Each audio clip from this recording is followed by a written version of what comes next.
Ayoko nanonood noon pa man ng movie ni Catherine Bernardo. Kasi parang pang teenager lang siya. Para sa akin parang hindi na ako teenager eh. Hindi ako manonood ng mga movies niya. Kaya lang, nitong nakaraan, sa Hello Love Again, nanood ako. Kasi sabi sa akin ng mga kasama kong nanood, marami kami. Father, kapag hindi ka nanood, 3 na lang kayong hindi nakapanonood. Sabi ko, sino kaming 3? Ikaw, si Daniel Padilla, at si Summer, yung kanyang aso. Ay, manonood na ako. At alam ninyo, Sister, maganda. Libre ko kayo, ulitin ko.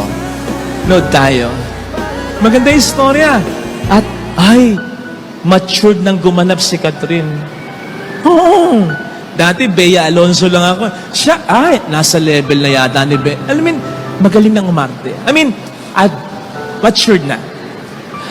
Nung sabihin ko, matured na siyang umarte. Galing na. Sabi nung katabi ko, kasi po, Father, malaki yung nagawa nung pagsubok na naranasan niya kay Daniel Padilla. Chismosa. Pero may punto siya. Alam niyo kung bakit? Kasi napansin ko nung una yung interview ni Catherine Bernardo. In-interview siya ni Boy Abunda. At ang sabi ni Boy Abunda sa kanya, something like this, kung makakausap mo yung young Catherine, 11 years ago, bakit 11 years ago? 11 years sila ni teacher.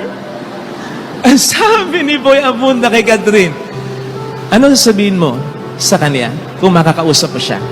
Ang sabi ni Catherine, something like this, young Catherine, hindi kita pangungunahan. I want you to experience all the emotions, lahat. Gusto kong maranasan mo. Kasi makatutulong lahat ng iyon sa krus mo. O, diba? Totoo naman, diba? At bakit nangyari yun? Hindi naman kasi lahat ng magkakaganon. Hindi naman lahat ng daraan sa pagsubok na dinaanan niya, magiging maganda ang resulta sa buhay nila. Anong sikreto? Pinag-aharian siya ng Diyos. Paano ko nakasigurado? Kasi di ba? Hindi naman siya nagaganon.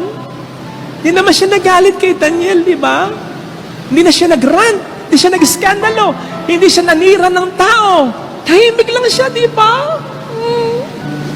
Kaya, nandun yung paghahari ng Diyos. Ganon din ang mangyayari sa atin. Ano man ang problema na dumating sa atin?